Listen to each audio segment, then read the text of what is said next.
برآمدات ختم، بیرونی قرضے، سیاسی عدم استحکام، امن و امان. تو فارمولہ تو بڑا سادہ سا ہے. بلکہ 2015 میں جب ایران نے دیکھیں ایٹمی معاملات پہ دستخط کیے تو 6 بڑے ممالک کے ساتھ، روس اور چین بھی، یہاں تو وہ ان کے ساتھ ابھی ہے ہی نہیں ہے. اور یہاں تو پاکستان میں بنیادی ڈھانچہ تباہ کیا گیا جو دہائیاں لگیں گی، پانی کا بحران، اندرونی ٹوٹ پھوٹ کا شکار. اور یہ میں نہیں کہہ رہا، یہ پرنسٹن یونیورسٹی، آکسفورڈ یونیورسٹی کے یہ بڑے بڑے ترقیاتی معاشی ماہرین کہہ رہے ہیں کہ 90% ایک عوام ایک طرف ہو، 10% اشرافیہ ایک طرف کھڑی ہو جائے تو بیانیہ تو بن سکتا ہے لیکن ملک نہیں چل سکتا. اب اس کی میں آپ کو تفصیل بتاتا ہوں، لیکن پہلے میں یورپ کا یہ معاملہ بتاؤں جو اس وقت بہت بڑا ہو چکا ہے. تیسری عالمی جنگ کی بات ہو رہی ہے، یوکرین کی جنگ جو روس کے ساتھ. پاکستان کے حالات کی طرف پھر آگے آتا ہوں خان کے معاملات کے وقت. روس اور یوکرین کے بھی جو تازہ ترین معاملات ہوئے اس میں روس کے کل جو میزائل سیمی کنڈکٹر پلانٹ پر حملے ہوئے اس کی بھی گرد نہیں بیٹھی کہ روس کے جو زیر قبضہ کریمیا میں، کرچ میں، وہاں توانائی کے مراکز پر بڑے حملے ہوئے، ڈرون حملے ہوئے. اور وہاں کریمیا میں تقریباً اس وقت معاف کیجیے گا نصف حصے پر بجلی بند ہے. پاور پلانٹس جو ہیں وہاں مکمل بند ہیں. ویڈیوز یوکرین نے جاری کی ہیں، اس میں ان کے پاور پلانٹس، روس کے سٹیشنز، ایندھن کی تنصیبات سب کو نشانہ بنایا گیا. وہاں شمال میں ایک بہت بڑا پل ہے جس سے پورا حصہ یوکرین کا جڑا، وہ روس کا جڑا ہے، یوکرین نے وہ اڑا دیا ڈرون سے. ان کے جو فضا میں ڈرون میں نظر آ رہے ہیں ماسکو میں 500 سے زیادہ ٹرک اور وہیکلز پر 48 سے زیادہ حملے کیے. پھر جو روس نے زفورزیا میں، وہاں جو صنعتی شہر ہے، وہاں خطرناک حملوں کا جواب دیا. وہاں یوکرین کی تیل کی تنصیبات پر حملے کیے. وہاں ان کی پلوٹووا پیٹرولیم کمپنی ہے، وہاں بہت بڑی آگ لگی ہوئی ہے. تو یہ ایک بڑی ہنگامی صورتحال اس کے روس اور یوکرین کے درمیان بنی ہوئی ہے. روس کے جو ہوائی اڈے ہیں وہاں پر 150-200 سے زیادہ فلائٹس جو ابھی کینسل ہوئی ہیں. اور جو کریمیا ہے شہر، اس میں جو ان کا مقبوضہ علاقہ، وہاں تو بجلی نہ ہونے کے برابر ہے. ہنگامی پابندیاں لگا دی گئی ہیں. وہاں روس کے جو فوجی لاجسٹک انفراسٹرکچر ہیں وہ بڑے شدید دباؤ میں نظر آ رہے ہیں. اور یہ امریکہ کی طرف سے، یہ جو یورپ کی طرف سے ایران جنگ میں ایران کی مدد کی روس نے، یہ اس کی سزا ہے. خود روس کے صدر پیوٹن نے ابھی جو خطرناک دعویٰ کیا کہ نیٹو روس سے چونکہ خوفزدہ ہے اور یہ روسی سرزمین پر خود حملہ نہیں کر سکتے، اسی لیے پوری دنیا اس وقت یوکرین کو ڈرون فراہم کر رہی ہے. لیکن اس کو کہنا ہے قسطنطنیہ میں ابھی نومبر تک ہم قبضہ کر لیں گے، کیونکہ مذاکرات اب ہوتے ہوئے نظر نہیں آ رہے. جو زیلنسکی نے اس کو خط لکھا اس کا بھی اس نے جواب دیا کہ یہ ایک انتہائی بدتمیز خط تھا اور اس کا اجتماعی یورپ کو میں جواب دوں گا، انہوں نے ہماری ریڈ لائن کراس کی ہے. ابھی تک روس نے کسی نیٹو کے ملک پر حملہ نہیں کیا، یاد رکھیں، اس سے بچنے کی کوشش کریں. لیکن یہ براہ راست مغرب اور نیٹو کے ساتھ جنگ سے بچتے ہوئے بھی جو پیوٹن نے بات کی کہ 1941 میں جیسے سوویت یونین پر اس وقت جرمنی نے اسٹالن پر حملہ کیا تھا، پیوٹن کہہ رہے ہیں یہ وہی کوشش ہے اور ہم اس کا جواب دیں گے. یہ روس امریکہ کا معاملہ، امریکہ اور ایران کے معاملے کی طرح نظر آ رہا ہے، روس یوکرین کا، کہ ایران نے جس طرح دیکھیں ڈرون میزائل ٹیکنالوجی سے امریکہ اور اسرائیل کا مقابلہ کیا، یوکرین بھی اسی طرح روس کے خلاف حملے کر رہا ہے. ایران کی جنگ میں ابھی آپ دیکھیں کہ جو ایک جہاز F-15 اپریل میں گرا، اسے بچانے کے لیے ریسکیو آپریشن، اس کے پائلٹ کے آخری الفاظ اگر آپ سنیں تو اس نے کہا آسمان پر جو ایران کے یہ ڈرونز آ رہے ہیں یہ بالکل جیلی فش، وہ جو مچھلی آپ دیکھیں کبھی گوگل پہ جا کے تصویر، تو اس نے کہا یہ ٹیکنالوجی بالکل اسی طرح کی ایران کی جو ہم نے کبھی نہیں دیکھی تھی، جیسے بھیڑوں کا چھتا آتا ہے. تو امریکی ابھی تک اسے سمجھ نہیں پائے، وہ سمجھ رہے تھے ٹیکنالوجی صرف روس اور چین کے پاس ہے، لیکن یہ نہ صرف ایران کے پاس بلکہ اب یوکرین بھی اسے استعمال کرتا ہوا نظر آ رہا ہے. ایران کی جنگ سے دنیا نے جنگ کا ایک نیا انداز سیکھ لیا ہے. ابھی یہ یورپ کی سب سے بڑی جنگ بن چکی ہے. 2 اتحاد واضح نظر آ رہے ہیں. ایک طرف تو جس طرح ایران کے ساتھ روس اور چین کھڑے تھے اور امریکہ اسرائیل سامنے تھے، یہاں روس کے خلاف پورا یورپ ہے اور امریکہ کی براہ راست مدد ابھی تک نظر نہیں آ رہی. مطلب پہلے تو بہت زیادہ تھی لیکن چین اور اسرائیل میں بھی اس میں براہ راست شامل نہیں ہے. تو یہ ایران اور شمالی کوریا کھل کر ظاہر ہے روس کی مدد کر رہے ہیں. جو ایران کے شہید ڈرون ہیں یا اسلحہ ہے وہ روس میں استعمال ہو رہا ہے. شمالی کوریا کے تو فوجی باقاعدہ لڑ رہے ہیں، لیکن ظاہر ہے یہ اب آنے والے دنوں میں اب کس طرف معاملہ جائے گا. جنگ بند ہوتی نظر نہیں آ رہی، اس کے اثرات بڑے لمبے جائیں گے. اب ذرا دوبارہ پاکستان کے حالات کی طرح ہوں، کیونکہ منگل کا دن عمران خان سے ملاقات کا دن ہے، جہاں عمران خان کی بہنیں تو ملاقات کے لیے موجود تھیں. ملاقات ان کی نہیں ہونے دی گئی، لیکن عمران خان کی ان کی اہلیہ بشرا بی بی کی کانفرنس روم میں 35 منٹ کی ملاقات ہوئی ہے. اور یہاں پر ایک دفعہ پھر کیمرے دیکھیں، اسٹیبلشمنٹ نے جو آلات مائکروفون نگرانی کے کیمرے لگائے تھے وہ یہاں بھی موجود تھے. ماضی میں کرنل رفیع الدین جس نے ذوالفقار علی بھٹو کی جیل میں جب وہ قید تھے اس طرح کی نگرانی تھی. یہ خان کا ساتھ بالکل وہی معاملہ کریں. بشرا بی بی کے ساتھ معاملات میں بھی آج یہ سب کچھ موجود تھا. جو میرے پاس خبر آئی ہے تحریک انصاف کے کارکنان بھی باہر بڑی تعداد میں موجود تھے. بہت بڑا نمبر نہیں تھا. عمران خان کی بہن تو آپ کو پتہ ہے، بہنیں تو منگل کو بھائی سے ملاقات کرنے کے لیے آتی ہیں، جس کی وجہ سے یہ ابھی تک معاملہ ہر منگل کو آپ کو نظر آتا ہے، سوشل میڈیا کی زینت بنتا ہے. ورنہ تحریک انصاف کی قیادت تو بس آپ کو پتہ ہے ڈنگ ٹپاؤ پروگرام ہے. اور اس میں میں آپ کو موسیٰ علیہ السلام کے دور کا ایک بڑا اہم واقعہ بتاؤں گا جو آپ ذہن رکھیں. خان کی بہنوں نے دیکھیں، انہیں بزدل ڈرپوک لوگوں کو لیڈرشپ کو تانے بھی دیے کہ عورتوں کی طرح جو چھپے بزدل لوگ نہیں آتے جو صرف گرفتار ہونے سے ڈرتے ہیں لیکن عہدے نہیں چھوڑتے جیسے ان کے باپ دادا کی کوئی میراث ہے. موجودہ رہنماؤں کو باہر کارکنان بھی یہی کہہ رہے تھے یہ بے شرم لیڈرشپ ہے, ان کے اندر غیرت نہیں ہے, جو اپنے لیڈرز کے لیے نکلنے کے لیے خوفزدہ ہیں لیکن عہدہ چھوڑنے کے لیے تیار نہیں ہیں. انتہائی بے شرم لوگ ہیں کہ جس کے نام پہ اسمبلیوں میں برات لے کر بیٹھے ہوئے ہیں. یہ وہاں کارکنان کی گفتگو تھی. علیمہ خان نے 2 ٹوک اعلان کیا ہے. اسٹیبلشمنٹ نے جو ڈیل کی باتیں کی ہیں وہ چاہتے ہیں کہ ایک ملاقات کر کے دباؤ کم کر دیں, لیکن یہ ملاقات عمران خان سے نہ ہو. پہلے جو بشرا بی بی سے ملاقاتیں ہو رہی تھیں وہ کوئی سیاسی بیان بھی حالانکہ نہیں دیتی ان کی فیملی, اس کے باوجود وہ ملاقاتیں بھی بند کی گئیں.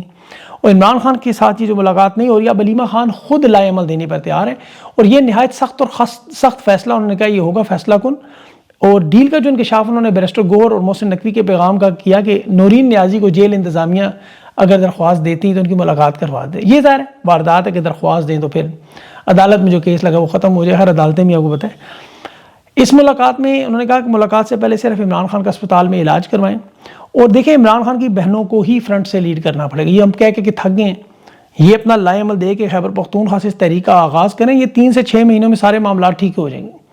میں اگر یہ کہیں تو اگلے ویلاگ میں پورا لائے عمل بھی بتا سکتا ہوں انہیں کیا کرنا چاہیے, کیونکہ ماضی میں ہم دیکھ چکے ہیں کہ یہ تحریک کس طرح کامیاب ہوتی ہے. بہرحال یہ ان کا اپنا فیصلہ ہے. اب جہاں تک لیڈرشپ کی بات ہے, دیکھیں عمران خان تو انسان ہے, یہ جو خوف کا ماحول ہے لیڈرشپ کا یہ میں آپ کو بتاؤں. اگر آپ قرآن پاک کا مطالعہ کریں تو اللہ تعالیٰ نے موسیٰ علیہ السلام جو نبی تھے بنی اسرائیل میں بھیجے. مصر میں اس وقت فرعون آپ کو پتہ ہے نجات دلانے کے اس قوم کو راہ راست پر لانے کے لیے بڑی تبلیغ کی. وہاں پہ بھی لیڈرز تھے, عوام تھے. موسیٰ علیہ السلام نے ان کی رہنمائی کے لیے بڑا عرصہ تبلیغ کی اور وہ یہ لوگ راہ راست پہ آ گئے. موسیٰ علیہ السلام اللہ کے حکم سے 40 دن کے لیے کوہ طور پر گئے تو موسیٰ علیہ السلام پیچھے اپنے بھائی حضرت ہارون علیہ السلام کو اپنا جانشین اور قوم کا نگران مقرر کر گئے. قوم کا کیا حال ہوا, جیسے ایسٹ انڈیا کمپنی کے زیر اثر ہم لوگ 200 سال غلامی میں رہے, خوف میں رہے. یہ مصر میں بھی یہی عالم تھا. اب اس دوران جو فرعون تھا وہ عوام پر ظلم و ستم کرتا تھا, ان کے بچوں کو قتل کرتا تھا, انہیں غلامی میں رکھتا تھا اور یہ اپنی اس خوف میں زندگی گزارتے تھے. قرآن پاک میں آپ دیکھیں فرعون نے مختلف گروہوں میں انہیں تقسیم کیا ہوا تھا کمزور کرنے کے لیے. موسیٰ علیہ السلام جب انہیں مصر سے نکال کر لائے تو جسمانی غلامی ضرور ختم ہوئی لیکن قوم چونکہ ذہنی غلام تھی اور خوف کا شکار تھی وہ ختم نہیں ہو رہا تھا. چونکہ نسلوں تک جبر کے نیچے رہے تو ویسے ہی خود اعتمادی, فکری آزادی اور ایمان ختم ہو جاتا ہے, حق باطل کا فرق سمجھ نہیں آتا. موسیٰ علیہ السلام نے ان کو بڑی محنت کی لیکن صرف 40 دن کے لیے کوہ طور گئے تو ان کی غیر موجودگی میں سامری جادوگر نے سونے کا ایک بچھڑا بنایا اور یہ لوگ گمراہ ہو گئے. اس کی پرستش دوبارہ شروع کر دی. اب اس بات کو ذرا غور سے سمجھیں, خان کو تقریباً 3 سال جیل میں ہونے والے. یہ میں اس تناظر میں کہہ رہا ہوں کہ پاکستان میں 4 دفعہ مارشل لا لگا ہے. فوجی اسٹیبلشمنٹ نے ہمیشہ خوف اور جبر سے عوام کو دبایا ہے, فرعون جیسا کام کیا ہے. قرآن پاک پڑھیں آپ تو گمراہی کی یہ قیادت کی بظاہر تو سامری نظر آتا تھا اس وقت, لیکن حق کی قیادت جو حضرت ہارون علیہ السلام موجود تھے جو انہیں روک رہے تھے, سمجھا رہے تھے. سورۃ طٰہٰ میں پورا واقعہ ہے. لیکن ان لوگوں کو انہوں نے کہا کہ یہ تمہاری آزمائش کا وقت ہے, لیکن چونکہ وہ روحانی فکری طور سے مضبوط نہیں تھے, خوف کے بت ان کے ٹوٹے نہیں تھے, ظلم کے دور سے وہ نکلے ضرور تھے لیکن جسمانی طور پر, تو سامری کے ایک سونے کے بچڑے پر وہ فدا ہو گئے, سجدوں پر گر گئے.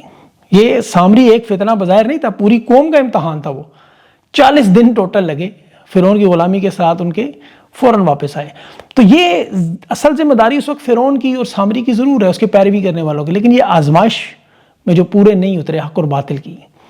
تو جب ظلم اور جبر آپ کو پتہ ہے انسان کو کمزور کرتی ہے, خوف بھی انسان کے فیصلوں پر اثر ڈالتا ہے اور پھر حق اور باطل میں آپ کو انتخاب کرنا پڑتا ہے. آج لوگوں کو پتہ ہے عمران خان حق پر ہے, سب کے سامنے, کیونکہ سورہ نساء میں اللہ نے خود کہا ہے کہ اللہ تمہیں حکم دیتا ہے امانتیں حقداروں تک پہنچاؤ اور جب ان کے درمیان فیصلہ کرو انصاف کے ساتھ کرو. اللہ نے کہا ہے کہ اپنے آپس کے مشورے سے طے کرو. یعنی یہ جو باتیں ہیں یہ آپ موجودہ انتخابی نظام میں یا مینڈیٹ کے ساتھ دیکھ لیں, عدل, امانت, مشاورت, حقوق, یہ سارے قرآن میں اللہ نے کہا ہے. اسلامی تاریخ پڑھیں, فرعون اور یزید کی مثالیں میں اسی لیے دے رہا ہوں کہ جبر سے, ظلم سے, طاقت سے وہ آپ کا مینڈیٹ چھینتے ہیں, مخالفت میں آوازیں بند کرتے ہیں, انصاف کے تقاضے چینج کرتے ہیں. مینڈیٹ چھیننا حق تلفی ہے. آج اسمبلی میں یہی بات محمود اچکزئی تقریر میں کہہ رہا تھا, وہ ڈاکٹر ماہرنگ بلوچ کا حوالہ شہباز شریف کو دے رہا تھا, عمر قید پہ احتجاج. یہ اس تمام خواتین کے ساتھ دیکھیں جو ظلم ہے. وہ نون لیگ کے لوگ میں دیکھ رہا تھا کل تک مریم نواز ڈاکٹر ماہرنگ بلوچ کے ساتھ بیٹھی تھی, آج وہ کہہ رہے ہیں جی پراکسی ہے, ڈیسٹیبلائز کر رہی ہے بلوچستان کو. اس وقت پشتون, بلوچ, سندھی, سرائکی, کشمیریوں کے وسائل چوری کرنے کے لیے کیا کیا کیا جا رہا ہے. اور جب وہ اسپیکر اس ایاز صادق کو کہہ رہا تھا کہ تم مجرم ہو, پاکستانیوں کے احتجاج جلسے سے وہ کہتا ہے, آگے سے اسپیکر نے کہا میں فوج کے خلاف بات نہیں, حالانکہ اس کی اپنی تقریر ان کی دیکھیں. پھر 2018 کے انتخابات جب اس نے کہا کہ تمہاری حکومت جعلی ہے 2024 کی، تو شہباز شریف نے کہا 2018 سے شروع کریں، وہ جو پٹے ڈالے ہوئے آزاد امیدوار، حالانکہ آپ اگر دیکھیں تو وہ تمام آزاد امیدوار جو 2018 میں تحریک انصاف میں شامل سے ایک بھی نون لیگ کا نہیں تھا. اب تو ان کو چاہیے چیلنج قبول کریں اور یہ پوری اس کی تفتیش کروائیں ان دونوں حلقوں کی. اس دور میں تو دیکھیں نہ کسی کا انتخابی نشان چھینا گیا، نہ کوئی امیدوار دستبردار ہوا، نہ کسی کی خواتین بچوں کو اٹھایا گیا. الیکشن میں دھاندلی تو ہر دور میں ہوئی ہے، لیکن جو واردات انہوں نے کی، 32,000 ووٹیں لینے والا اسمبلی میں، 1,52,000 والا باہر، اور 180 نشستیں اڑا کے ساری. یہ فیلڈ مارشل فارم 47 کا نظام یہ وہی ہے جس کی میں آپ کو تفصیل بتا رہا ہوں. اب آزاد کشمیر میں آپ دیکھیں کہ وہاں پہ لوگ نکلے ہوئے، وہاں کے حالات آپ کو اگر بتاؤں، کیونکہ بہت سے لوگ ہیں نا اس پہ بھی بات کریں، وہاں پہ انٹرنیٹ بند ہے. اب کچھ لوگوں نے وہ درختوں پر یا کھمبوں پر لگائے ہوئے چھوٹی چھوٹی سیٹلائٹس اور اینٹینے، تو اس وجہ سے کچھ ویڈیوز تو آ رہی ہیں. ابھی ایک نیلم ویلی کی، وادی نیلم کی ویڈیو نظر آئی، 80,000 سے زائد عوامی قافلہ جو ہے مظفر آباد جانے کی ایک ویڈیو ہے. وہاں جو لوگوں نے دھرنا دیا ہوا ہے، مظاہرین میدان میں، ان کی کامیابی دیکھیں کہ 12 نشستوں کے لیے اپنی لڑ رہے ہیں، لیکن ان کی جو بڑی کامیابی آئی اس کا فائدہ تحریک انصاف کو ہوا ہے. ان لوگوں کے بیٹھنے سے تحریک انصاف جو اپنی 180 نشستیں لوٹنے اور حکومت چھیننے یا اپنے رہنماؤں کو جیلوں کے ڈالنے کے بعد بھی احتجاج کے لیے ناکام ہے. وہ آزاد کشمیر کو ذرا دیکھیں کہ وہاں تحریک انصاف کو فائدہ ہو ان کے بیٹھنے سے. یہ عوام کا دباؤ جو ہائی کورٹ کا لارجر بینچ وہاں الیکشن کمیشن کو کہہ رہا ہے آزاد کشمیر کو کہ تحریک انصاف کو بھی دیگر سیاسی جماعتوں کی طرح رجسٹرڈ کرو. آزاد کشمیر میں بلے کے نشان پر الیکشن لڑیں. اب یہ پورے پاکستان میں کہیں نہیں ہوا. اب یہ تحریک انصاف اگر ان مظاہرین کے ساتھ جڑ جائے اور کال دے، کیونکہ یہ 12 نشستیں مہاجرین کا ایک معاملہ تو نہیں، تو پورے پاکستان کا معاملہ ہے، تو یہ سارا معاملہ آپ کو حل ہوتا ہوا نظر آئے. اب ظاہر ہے کشمیر میں، آزاد کشمیر میں، وہاں الیکشن کمیشن جس نے پہلے رکنیت منسوخ کی تھی، دیکھیں آج بحال کرنے پر مجبور ہوا صرف ان مظاہرین کی وجہ سے. یہ جوائنٹ ایکشن کمیشن کو کتنی دھمکیاں دی جا رہی ہیں کہ ان کے خلاف قانونی کارروائی کی جائے گی، غداری، دہشت گردی، اور کہہ رہے ہیں جی کوئی معافی نہیں دیں گے، نہ کوئی آٹے اور بجلی پر سبسڈی دیں گے، ان کے لانگ مارچ کو روکیں گے. جس طرح بلکہ بھی ایک الزام لگا رہا تھا کہ جس طرح اسرائیل فلسطین پہ لگاتا ہے نا کہ دنیا میں 2 ہی خطے ہیں دنیا میں، فلسطین اور کشمیر، جنہیں ہم مقبوضہ کہتے تھے. اسرائیل وہاں الزام لگاتا ہے کہ فلسطین یہاں بچوں اور عورتوں کو انسانی ڈھال بناتے ہیں. یہی الزام کشمیر پہ یہ بد کردار لوگ لگا رہے ہیں کہ یہاں عورتوں اور بچوں کو ڈھال بنایا ہوا ہے. وہاں فلسطینیوں کو جس طرح 4 شیڈول میں ڈالا جاتا ہے، یہاں بھی اشیاء خورد و نوش و خوراک جیسے اسرائیل روکتا ہے، یہاں انہوں نے کشمیر میں روکی ہوئی ہے. جیسے فلسطین میں اسرائیل مارتا ہے، یہاں یہ مار رہے ہیں. تو اب تو دیکھیں معاملات جو ہے وہ ملک گیر احتجاج اور لانگ مارچ کی طرف ہی جا رہے ہیں. اب محمود چکزئی کو بھی اندازہ ہونا چاہیے، تحریک انصاف کی قیادت کو بھی، اور یہ تھوڑی سی اپنی ٹانگوں میں وزن ڈال لیں. یہ لانگ مارچ اور کال، اس میں علیمہ خان کو بھی میرے خیال میں فیصلہ کرنا چاہیے. انہیں 2 ٹوک بتائیں کہ 30 جون تک یہ 6 دن ہے، اس میں حل کرتے نہیں. 1 جولائی کو لانگ مارچ شروع کرنے لگے. محرم گزرنے کے بعد اللہ کا نام لے کے شروع کریں اور پرامن انداز میں دیکھیں تحریک چلانے. کشمیری پرامن انداز میں بیٹھے ہوئے، ایک پتہ تک توڑنے پہ تیار نہیں. یہی انہیں مار مار کے آگے سے آپ کو پتہ فالس فلیگ بناتے رہتے. لیکن اب پورا ملک دیکھ رہا ہے جو ظلم و زیادتی کر رہے ہیں. بلا شبہ ان کو انٹرنیشنل پذیرائی ملتی رہی، لیکن میں نے پہلے بھی کہا یہ پذیرائی ان کے بڑوں کو بھی ملی ہے اور بڑی زیادہ ملی ہے، بڑی تگڑی ملی ہے. نتیجہ کچھ نہیں نکلا، کیونکہ اندرونی ملک میں 25 کروڑ کی آبادی ہے، 5واں لارجسٹ ملک ہے، جو اس وقت چلنے پر تیار نہیں ہے. تو اس لیے عوام کو خود سوچنا چاہیے. انشاءاللہ مزید جو کچھ اور خبریں رہ گئی ہیں وہ انشاءاللہ اگلے ویلاگ میں. اپنا خیال رکھیں، مجھے اجازت دیں. اللہ حافظ.